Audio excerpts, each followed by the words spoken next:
성철이의 이야기 -9부작 시놉시스. 챕터 1.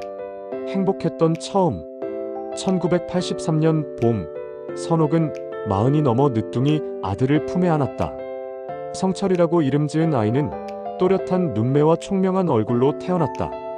남편은 작은 회사의 성실한 사무직 직장인이었고, 선옥은 골목 어귀에서 작은 구멍가게를 하며 살림을 꾸려나갔다. 우리 성철이 도시락이야. 선옥은 매일 아침 정성스럽게 밥을 담았다. 김 한 장, 계란말이 하나라도 예쁘게 담아주고 싶었다. 아버지는 녹슨 자전거 뒤에 성철이를 태우고 유치원에 데려다 주었다. 아빠, 빨리빨리. 성철이의 재촉에 아버지는 웃으며 페달을 더 힘차게 밟았다. 봄바람이 아이의 머리카락을 살랑거렸고 그 순간들이 소중했다. 저녁이면 작은 밥상에 둘러앉아 하루 이야기를 나누었다. 성철이는 유치원에서 있었던 일들을 신나게 떠들었고, 선옥은 그 모든 말을 다 들어주었다.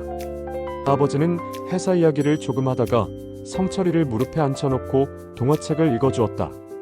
우리 아들이 훨씬 더 좋은 세상에서 살았으면 좋겠어. 아버지의 바람은 간절했다. 그 시절 성철이에게 세상은 따뜻했다. 엄마의 손길, 아빠의 품, 그 모든 것이 안전하고 영원할 것만 같았다. 행복이 오래갈 줄 알았다. 챕터 2. 무너지는 집.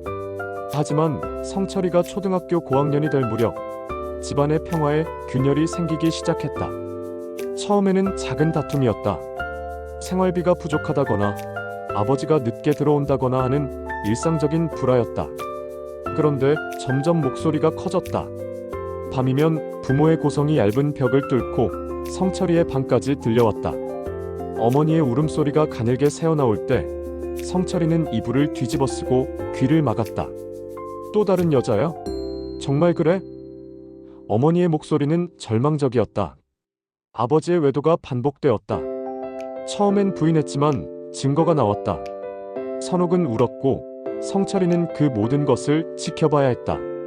12살 아이에게는 너무 무거운 현실이었다.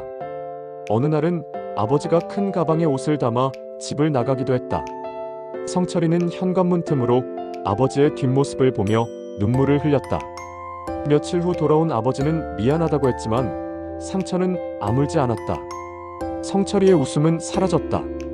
학교에서도 멍하니 창밖만 바라보곤 했다. 가슴속에는 불안과 분노가 차곡차곡 쌓여갔다. 그 상처는 오래도록 성철이를 따라다닐 것이었다.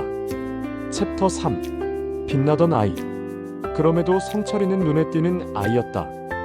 키가 훤칠하고 잘생긴 데다가 머리까지 비상했다.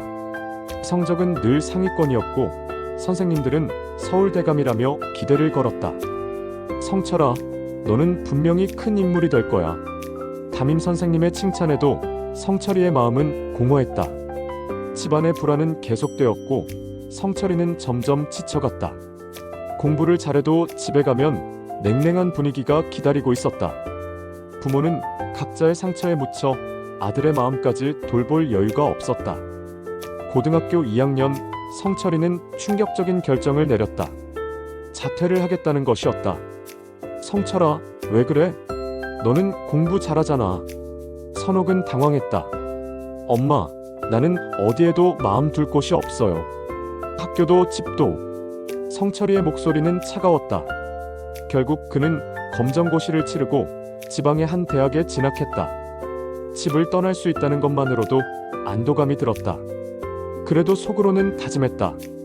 절대 부모처럼은 살지 않겠다고. 그 마음 하나로 버텼다. 그리고 그때 성철이는 국화를 다시 만났다. 챕터 4. 국화라는 사람. 국화는 성철이가 어릴 때부터 동네에서 지켜봐 온 여성이었다. 성철이보다 2살 위였지만 조용하고 차분한 성격으로 어른스러워 보였다. 성철이가 힘들어할 때마다 묵묵히 지켜봐 주었던 사람이었다. 대학 졸업 후 취업 준비로 고향에 잠시 내려왔을 때 두 사람은 우연히 재회했다. 골목 어귀 작은 카페에서 마주친 순간 성철이는 왠지 모를 안도감을 느꼈다. 많이 힘들었지? 국화의 첫마디는 위로였다. 국화는 성철이의 상처를 다그치지 않았다. 그저 곁에서 조용히 기다려주었다. 커피를 마시며 나누는 대화는 담담했지만 따뜻했다. 성철 씨는 누구보다 성실하고 따뜻한 사람이에요. 상처받을 필요 없어요. 국화의 말은 성철이에게 마음의 약이 되었다. 서울에서 직장을 구한 후에도 두 사람은 연락을 이어갔다. 친구처럼, 연인처럼 서로를 의지했다. 국화는 항상 성철이의 편이었고 그를 믿어주었다. 2년의 연애 끝에 두 사람은 결혼을 결심했다. 가진 건 없었지만 서로에 대한 믿음만큼은 확고했다. 작은 혼례식이었지만 두 사람의 얼굴은 환했다. 결혼 후 두 딸이 태어났다. 국화는 아이들을 사랑으로 키웠고 성철이는 비로소 진짜 가정이 무엇인지 알게 되었다. 챕터 5. 가장의 무게. 성철이는 가장으로서 쉬지 않고 일했다. 고졸의 지방대 출신이라는 학력적 한계가 있었지만 성실함과 능력으로 서서히 인정받기 시작했다. 야근도 마다하지 않았고 승진도 남들보다 빨랐다.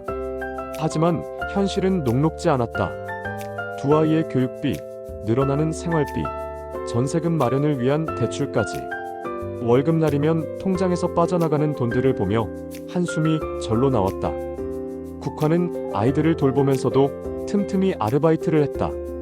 집에서 할 수 있는 포장일이나 번역일을 찾아서 했다. 성철이가 퇴근하면 지친 어깨를 주물러주며 격려했다. 여보, 고생 많아. 우리 조금만 더 힘내자. 국화의 말에는 원망이 없었다. 아이들은 엄마를 닮아 착하고 총명했다. 큰딸은 성철이가 늦게 들어오면 현관에서 기다리곤 했다. 아빠, 오늘도 수고했어요. 7살 딸의 인사에 성철이는 하루의 피로가 씻어지는 기분이었다. 국화는 아이들에게 늘 말했다. 아빠가 우리를 위해 얼마나 열심히 일하시는지 알지? 고마워해야 해. 가정은 위태로우면서도 따뜻했다. 성철이는 자신이 어릴 적 경험하지 못한 진짜 가족의 온기를 비로소 느끼고 있었다. 챕터 6. 절망의 끝. 그런데 어느 날 모든 것이 무너졌다. 회사 동료가 소개한 투자에 큰 돈을 잃었고 주식으로도 연달아 손실을 입었다. 대출금은 눈덩이처럼 불어났고 이자도 감당하기 어려워졌다. 성철이는 매일 밤잠을 이루지 못했다. 아이들 교육비는 어떻게 마련하지? 전세 계약 만료는 어떻게 하지? 절망감이 밀려왔다. 어느 날 밤 성철이는 핸드폰 메모장에 유서를 썼다. 미안해. 가족을 더는 책임질 수 없어. 보험금으로라도 아이들을 키우길. 그 메모를 본 국화는 울부짖었다. 두 딸도 함께 울었다. 무슨 일인지 몰랐지만 엄마가 우는 것을 보니 무서웠다. 그날 밤 국화는 성철이를 꼭 끌어안고 말했다. 눈물을 흘리면서도 목소리는 단호했다. 여보, 당신 없어도 살 수는 있어요. 하지만 당신이 살아야 우리도 숨 쉴 수 있어요. 제발 포기하지 마세요. 그 말이 성철이를 붙들었다. 아, 내가 이 사람들의 전부구나. 다시 살아야겠다고 생각했다. 무너져도 일어설 수 있다고 다시 한번 믿어보기로 했다. 챕터 7. 다시 시작. 며칠 후 국화가 조심스럽게 제안했다. 여보, 유튜브 한번 해보면 어때요? 당신 이야기, 어머님 이야기. 많은 사람들이 듣고 싶어 할 것 같아요. 성철이는 반신반의했다. 요즘 유튜브가 뜬다고는 하지만 자신에게 무슨 이야기가 있다고. 하지만 더 이상 잃을 것도 없었다. 낮에는 회사에서 일하고 밤에는 편집을 배웠다. 국화는 아이들을 돌보면서도 썸네일을 만들고 댓글을 하나하나 읽어주었다. 우리 엄마의 인생 이야기는 어때요? 어머님 삶이 정말 대단하잖아요. 처음에는 조회수가 몇십 개에 불과했다. 하지만 국화는 포기하지 않았다.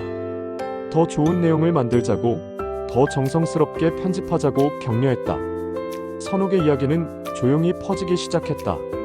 가난을 딛고 일어선 한 여성의 삶, 홀로 자식을 키운 어머니의 눈물과 희망. 사람들의 마음을 울리는 진짜 이야기였다. 조회수가 10,000개, 10만 개를 넘어섰고 마침내 100만 개를 돌파했다. 수익이 들어오기 시작했고 빚을 조금씩 갚을 수 있었다. 삶이 다시 움직이기 시작했다. 챕터 8. 그 사랑이 만든 기적.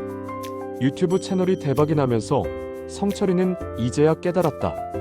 국화가 아니었다면 자신은 진작에 무너졌을 거라는 것을. 절망 속에서도 포기하지 말자고, 다시 일어나자고 손을 내밀어준 사람이 바로 국화였다. 아이들도 엄마 덕분에 건강하고 바르게 컸다. 경제적으로 어려운 시절에도 국화는 아이들에게 아버지에 대한 존경심을 잃지 않게 해주었다. 아빠가 우리를 위해 얼마나 힘들게 일하시는지 알지? 국화의 가르침 덕분에 아이들은 아버지를 원망하지 않았다. 어느 날 저녁, 온 가족이 둘러앉은 자리에서 성철이는 고백했다. 나는 당신 덕에 버텼어요.